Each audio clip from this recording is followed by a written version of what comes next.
Welcome to the Unstoppable Profit Podcast. This podcast will give independent insurance agents all of the tools to grow your business and live life on your terms.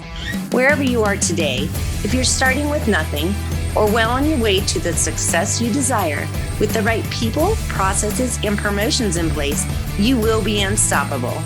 And now I'd like to introduce your host, Mike Stromsoe.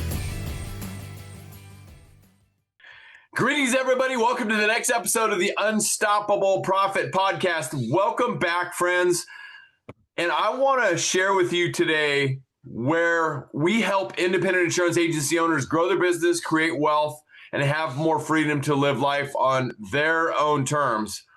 But today we're diving into one of the most misunderstood and absolutely critical drivers of growth and productivity, which is accountability. And I have learned in my own agency journey of over 35 years that accountability is critical to achievement. I'm thinking back to accountability session with one of our team sessions with my agency team, where we were talking about bringing on new team members because we were growing very, very quickly and we had to keep adding team members. And in that team session, some of the team members were going, well, we need to do this and we need to do that to onboard them, and we have to go slow with the training. And one of our team members held the other team member accountable by saying, no, the way to help them grow because they don't have any experience is to put them in the chair and teach them through on-the-job learning by doing it. That was kind of one of my very first insights of learning by doing it, not hearing about it. Nowadays, we teach in principle, the see, do, teach principle. And I don't want to get off on that. Let's be real, everyone.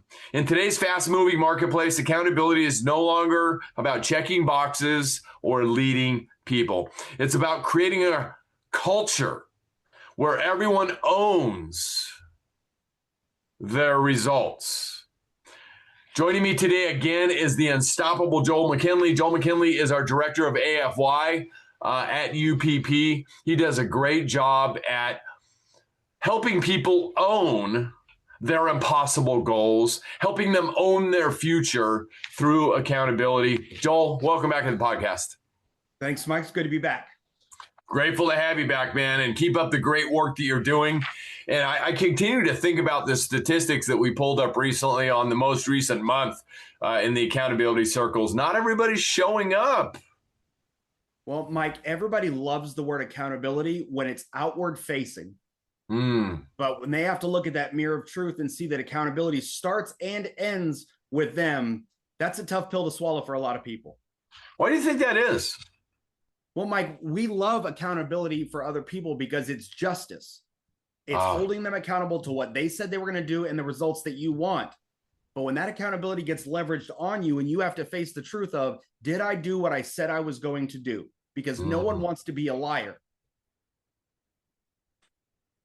True. God, I'm digesting that myself because, I mean, I'll be totally transparent and vulnerable here. I'm not a super fan of being held accountable either, but I know I need it. And I'm learning to more easily accept the challenges and the responsibility that goes with accountability. And it's so vitally important because ultimately, I think, let me know your thoughts on this, Joel. It's trust, isn't it? I mean, at the leadership table, as an example, you've got to have trust around the leadership table. Would you agree? 100%. You got to, it's the trust, but you have to understand where it's coming from.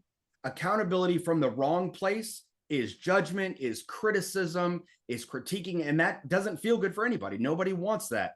But when accountability is being leveraged because the person cares about you and what you put forth, the results that you're able to generate, you have to receive it as this person is telling me because they care about me and they care about where I'm going. No one cares how much you know until they know you care. And the truth is kind. The truth is kind. But let's build on that for just a minute. I know that we were both sitting in a mastermind session live with some of our UPP members down in the great state of Texas a couple of years ago, and that's where that first surfaced. And it didn't have any impact on me. It didn't stick with me whatsoever, that I remember it to this day. Right. So recap for us the situation and share with our listeners and audience why the truth is kind is important in that mindset. Well, it's where it comes from. But honestly, it's if you have food stuck in your teeth, not everybody will walk up to you and say, hey, you have food stuck in your teeth. But a person that is okay walking through that uncomfortable situation, it's uncomfortable for them and it's uncomfortable and embarrassing for you.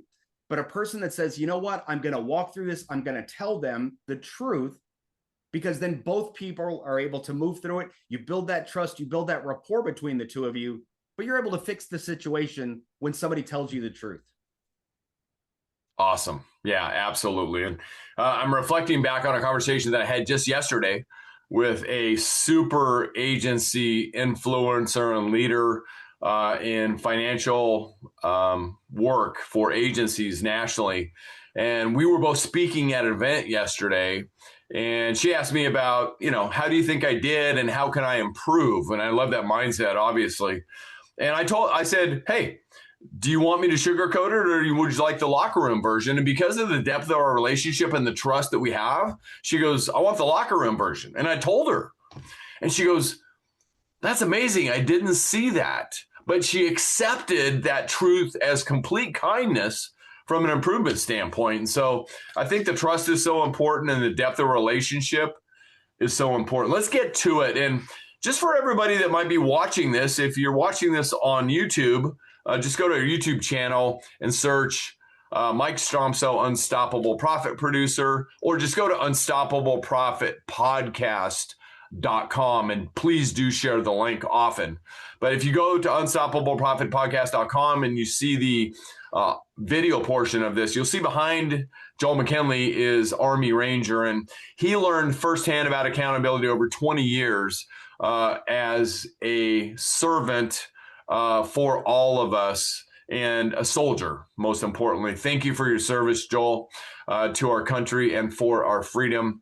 He was a 20-year Army vet, an Army Ranger, a drill sergeant. And when he first started serving the members of our UPP community, now 6 years ago and more, now counting more than 6 years ago, he tried to strip them down from everything they thought they knew and build them back up the UPP way, but that's not the way we roll. So he's rounded into form, is doing a great job. Let's get into talking about how you're helping agents grow their business, create wealth, and have more freedom, but more importantly than that, to raise the floor and scale. So let's just start it off. I'll start with this question. You take it wherever you want, because I know you've been out there speaking and helping agents recently, and I'll let you take that in any direction you want. So how do you build a culture? Because there's that culture word again. Peter Drucker said, culture eats strategy and everything else for breakfast. How do you build a culture where accountability is owned, not enforced? Well, good question, Mike, because 2 weeks ago, I was speaking at a room full of independent insurance agency entrepreneurs and very successful leaders. And I started my presentation and ended my presentation telling them where accountability is. It starts and ends with you as the leader. Yep. As the leader, that means you go first. That's what it means to lead. You go first, but also, like Simon Sinek, you also eat last. So you have to take the first bite and the last bite of accountability and leadership in your organization. And if you expect your team to receive accountability, you have to be the example of that first. And if you win, great, share it as a team win. But when you fail or learn, as we like to say in UPP, share your lesson with them as well. Here's why what I was working on didn't work. And here's what I'm going to do to fix it. And what that conveys to your team members is, wow, even if he doesn't do what he said, say your team member doesn't hit their business production goal. Great. What are they going to do about it moving forward in order to make sure they hit their goals? And you've already shown them this is how you take accountability in order to reach the goal that you want. That's a great point. And I was actually having a conversation late yesterday after speaking at the event with a super high performing agent out of the Northwest who has grown exponentially in the last 10 years, now up to 40 plus team members, doing acquisitions, moving and shaking very, very quickly, a great agency entrepreneur. And he was talking about a situation with one of his high level leaders in the production realm. And, he was trying to figure some stuff out. And we were having a conversation in a group of, people skilled in this area. And my comment was, and we talk about this a lot, right? The question is the answer. Yep. Better the question, the better the result. That's right. And I said, the question is the answer. How about pushing it back to his side of the table and asking him to come back and give you what he believes the solution is? And that very successful agency leader said, I've never thought about it like that. So let's talk about accountability and maybe leading people down that accountability path. You were speaking, and I happened to be in the room as well. You did a fantastic job in that event. I can see you growing and helping more agents. Great job on that. So what are some other big takeaways for you at that session to share with everybody here? Well, Mike, at the end of the session, we closed it out, and I'll cover more on this, but ultimately it's everyone, regardless of how successful they've been so far. That's the clearest indicator of failure into the future is past success, because people often will rest on their laurels. I've already achieved so much, so I'm already at this level. But that's where you will stay. And Earl Nightingale said in The Strangest Secret, we have to decide how far above this plateau we want to climb. And having an accountability partner that you meet with consistently, and it has to be consistently, it can be a no-fail mission. Someone that you are going to show up for face-to-face and share, here's where I'm at. If I'm off track, this is how I'm going to recalibrate and get back on track. Or here's what I've already accomplished. Clearly, I have more capacity to take on more and do the next thing instead of prolonging it to until your quarterly planning session. If you have all of your goals done in the first month, why are you waiting to set a new goal? 100%. I mean, don't rest on your laurels. Comfort zones. I can't remember what it says under it, but I have a shirt. I had it on this morning. They don't lead to higher achievement. We've got to become comfortable being uncomfortable. Comfort zones breed complacency. Boom. Complacency kills. Never arrive. Never act like you've arrived. Never be settled. And casualness results in casualties. Ooh, I like that. Those are my four that I've got on my post right there. Let's get back to helping agents. So what would you say to an agency leader who does not have any type of accountability or knowledge about accountability in an agency? What would you say to help them get in the right mindset to install some accountability in their business? If they don't have accountability, I would say, so everything's perfect. You don't need to change or do anything different. You're completely comfortable with where you are. And, if any attrition or anything like that happens in your business, if your retention rate plummets, you're good with that. Are you ready to retire?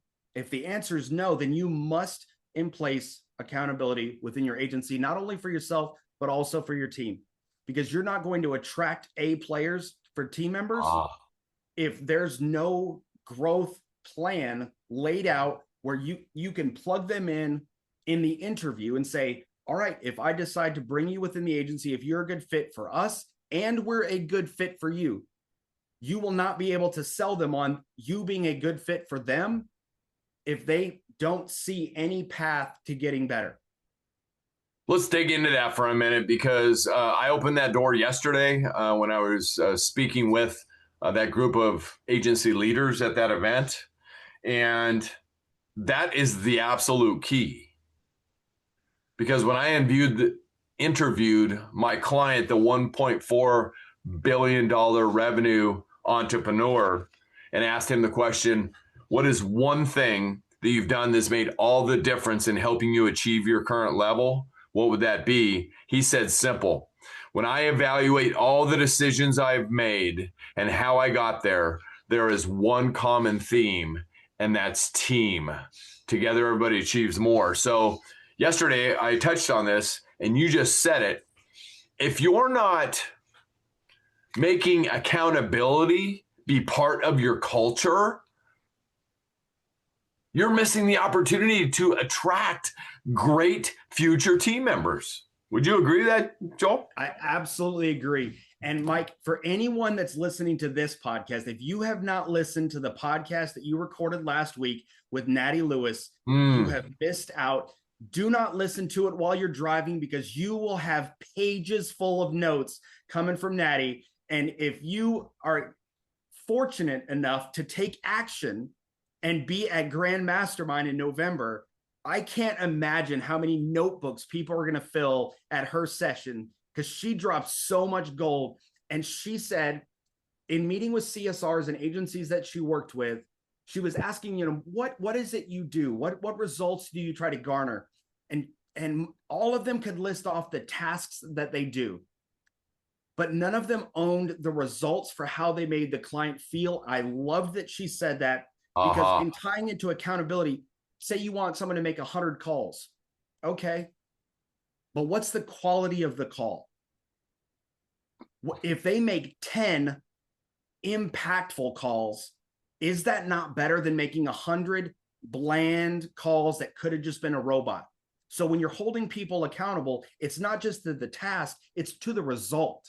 Love that. Love that. And, us independent insurance agents, especially if you've been in the chair for, 40 years now for me, we are task and activity driven. But as leaders, what we should be sharing with our team is the desired outcome or result. And you have to help them be able to see it in their mind. Absolutely. It's their future self operating now, right? Go ahead. It's the difference between being busy or productive. And with busy and productive, part of the talk that I gave 2 weeks ago was asking if your teammates are busy or productive. If they're busy, leaders move to friction. In any circumstance, the leader needs to be where the friction is in the agency. And you can do 3 things with busy. You can delegate, eliminate, or automate, and allow your team members to generate better results by being productive with their time, not busy with their time. That's a great point, and I'll be transparent here again. Last week in my accountability session, I personally have had accountability partner for 13 years, and I get to meet every Friday morning at 6 a.m. Pacific with my accountability partner. But as we were wrapping up last week, I was talking about what I have coming for the coming week, and we made sure we're on point for this coming accountability session this week. And I said, well, I've got a really busy week. And my accountability partner said, oh, hold on a minute. I've heard you say that before, and I'm tired of you saying busy. It's a productive week. And so what he did is give me a dose of my own medicine, which did not make me feel great, but here I am talking about it again. And that's where accountability comes in. When that trust is there, that person can say what they need to say because the truth is kind, right? Truth is always kind. And that now I will think about every time I say, I won't say I'm busy anymore. I'll say I'm productive. I teach that, but I don't practice it in my own mind, which is where we need to change. Let's get back to team members, because if you don't have a culture of accountability, you can't attract the team members that you need to attract to grow your business, create wealth, and have more freedom. Would you agree, Joel? Well, they don't want to get on the bus that's going nowhere, Mike. I hope everybody wrote that down. They don't want to get on a bus that's going nowhere. And I've got in front of me the 5 things that A players, or the best, not the best available team members, want. And at the top of the list of those 5 is the chance to work with special people. Then number 2, the chance to do something significant. How can they do something significant? Because they're part of a culture that's doing significant things. They want the chance to ascend to great heights. How does that happen? Accountability is present in the culture. So I shared yesterday, and we've talked about this a lot so far, Joel, and this definition came down the pike from our own coaching that happened a couple months ago. This came down the pike. And the first thing they talked about when we entered into that coaching program, believe it or not, of people, processes, and promotion. Which one was it, Joel? It's the people. It's always the people. It's always the people. And they get their definition of an A player, and it's the best definition that I've ever heard. So I strongly encourage you to stop, pause, and write this down. An A player is a highly competent team member. An A player is a highly competent team member who excels in their position and aligns with your company culture. There's that word culture again. They think outside the box, reach company goals, and help your business succeed. They don't need to be micromanaged. They don't drop balls. They tend to over-deliver and are great at creating results. There's a whole lot to unpack in that definition, Joel, but where does accountability play into what I just said? Well, based on what you just said, Mike, I wrote down two words right there because they're both started and maintained by the leader. And it's the culture and the goals. The culture is created by the leader. The goals are created by the leader. So if you're going to bring on an A player and they help achieve the company goals and they fit into the culture, both of those things are created by the leader. And so it starts and ends with you. But how do the goals play in then? Let's say you have a producer in the agency. And by the way, everybody, a full-time producer, not a part-time producer. In other words, 100% of their time is dedicated to attracting and converting your ideal client. I hope you picked that one up. So a leader sets the goal, but doesn't the producer in this example need to agree and buy into it? Well, is the goal that you create for the agency aligned with what they want? And you get to tie those two things together to show them, here's where the agency is going, and here's where you fulfill a big portion of that role and allow them to achieve the success. I mean, what makes people happy, Mike? You taught me this, I think last year. Evidence of progress. And it's just like the thermometer, Mike. You may remember this from way back in the day, which was a Wednesday, the thermometer they used to put in elementary schools. When you're raising donations and you get to color in that thermometer and it keeps growing up. That works on adults too. And sharing with them, here's where we want to go, and here's where you currently are, and continuing to share that. And that comes from consistent accountability. That thermometer doesn't get filled up just all at once, but showing those small wins over time that lead to the big, hairy, audacious goal. That's what keeps them moving forward. So if you're robbing your team members of showing them that, you're robbing their production. Well, stealing from the agency, no? Oh, you're always stealing from the agency. Anytime you're doing a task that is beneath your hourly wage, you're robbing your own agency. I know you talk about that when you're helping our member agencies further themselves. Expand on that a little bit. What are you talking about you're stealing from the agency? So this is outside of our accountability, but it's important because I see so many independent insurance agency entrepreneurs do this. Oh, this is just a change driver. I can do this really quick. I can do this in 5 minutes. But let's keep the math simple. If you're taking $10 an hour out of your agency, and that's a $5 an hour task, you're stealing the $5 of the team member that should be doing it. You're also stealing the $10 that you're taking to do it. So every hour that you do tasks like that, you're robbing your agency of $15 an hour every single time.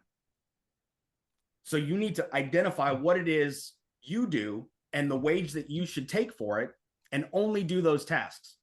Mike, how many times have you heard agency entrepreneurs say, I'm busy putting out fires? More often than I care to. How many of them are firefighters? None. When you were sitting in the chair and you were putting out fires before you learned, if you went back and look at your calendar from the previous week, how many of those fires were actual emergencies and how many of them were noise and distraction? 80-20 rules in effect. 80% of them somebody else could have taken care of had I properly empowered and delegated. But this is also the accountability, looking back at your calendar and saying, all right, let me identify the things that I thought were fires, that I thought needed my attention, that were distractions from doing my goals.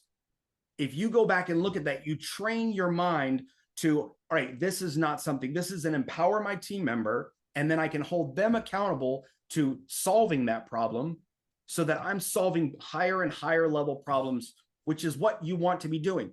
That's part of what we do in our program, is helping agency owners to work on their business instead of being in there trying to put out fires when you're not a firefighter. 100%. They should be working on their business 80% of the time or more. And that's our goal. For everybody here, a simple computation, if you will. Go back to your most recent year tax return, your personal tax return.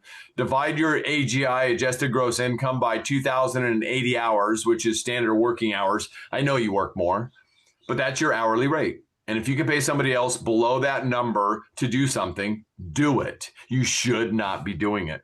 Let me share with you something I picked up yesterday, JFUM, and I haven't had time to tell you about this yet. What is the true cost of distraction in an agency? So this is recent. This is as of yesterday information on how long it takes somebody to get back to where they were and recover after they're interrupted. You want to take a guess what it is? 15 minutes. 23 minutes and 15 seconds.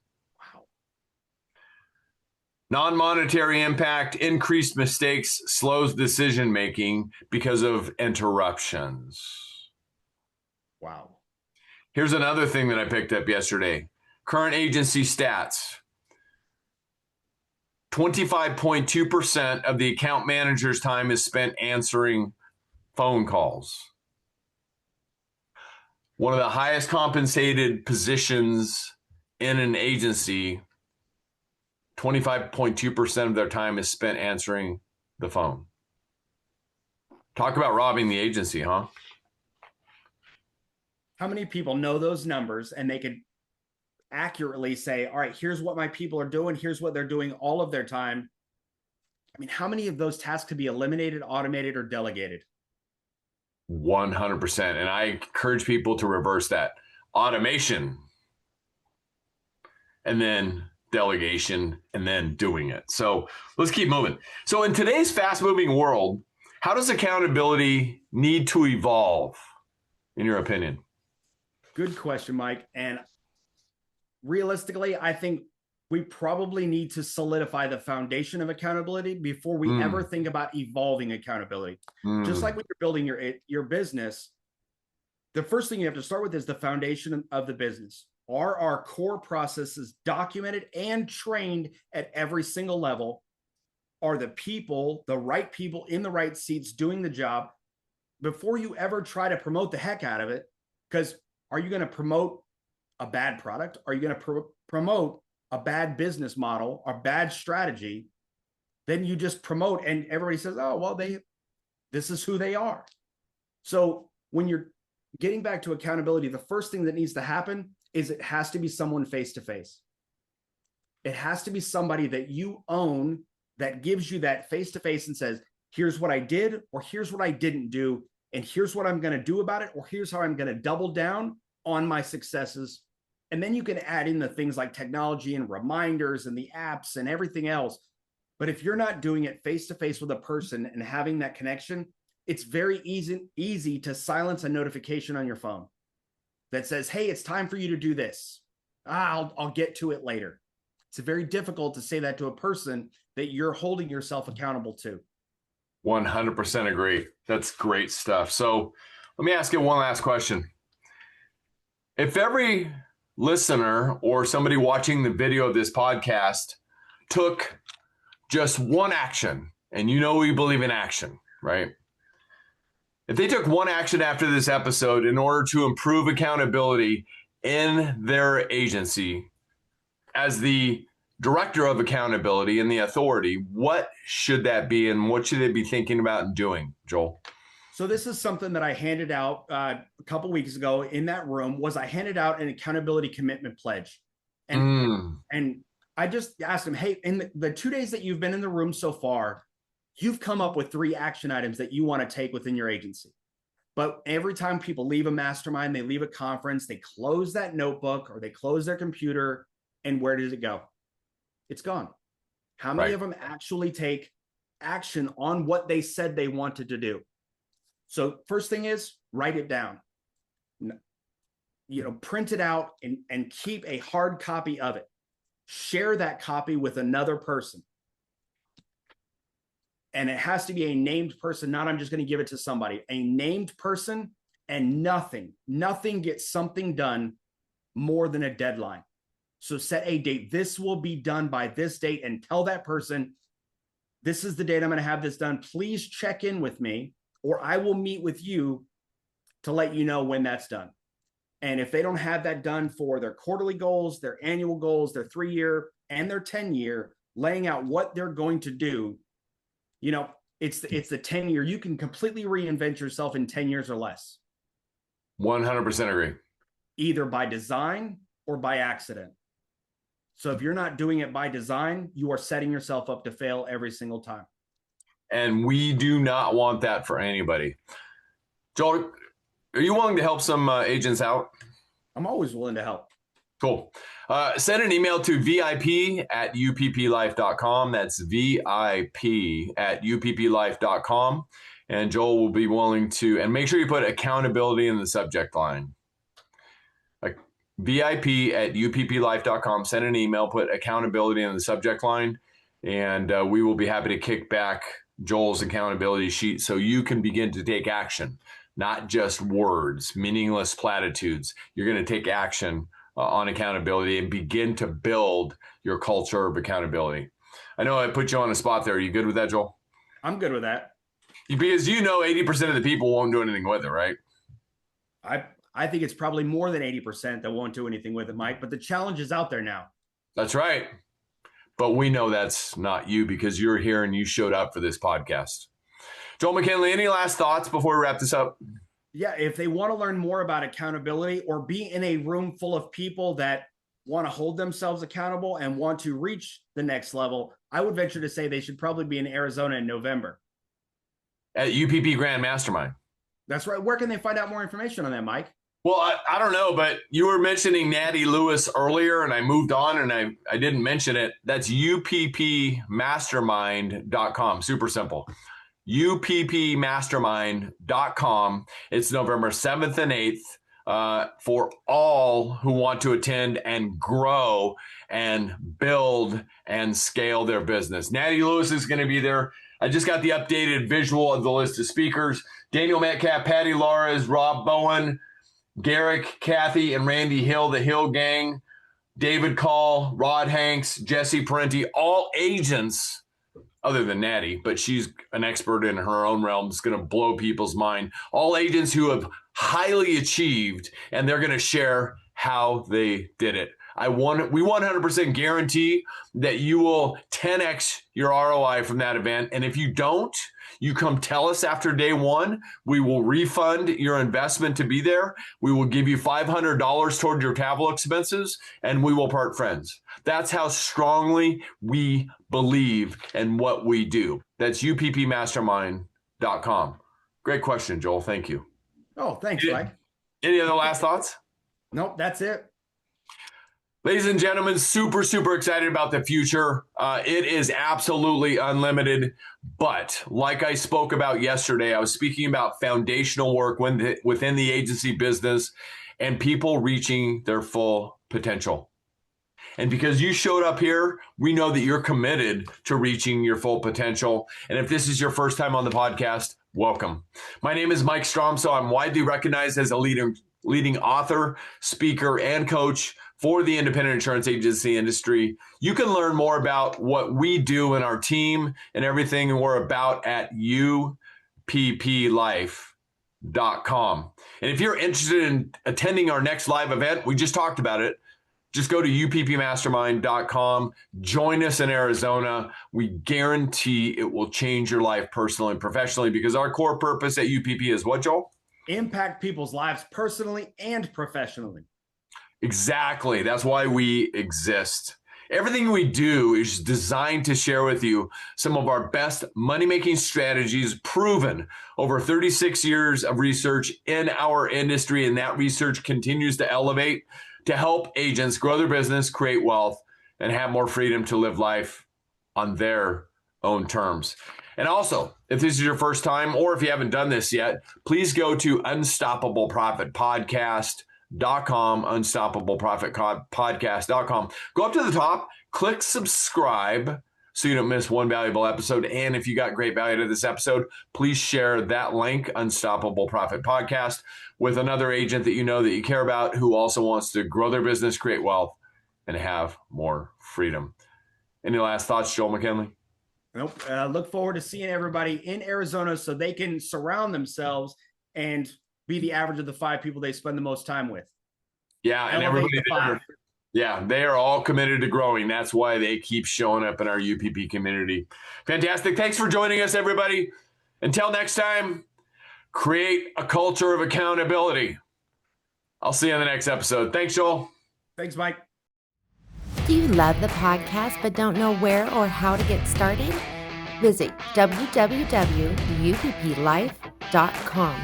That's UPPLIFE.com to learn more about our coaching and mastermind programs and how you can join our community of growth-oriented agency owners today.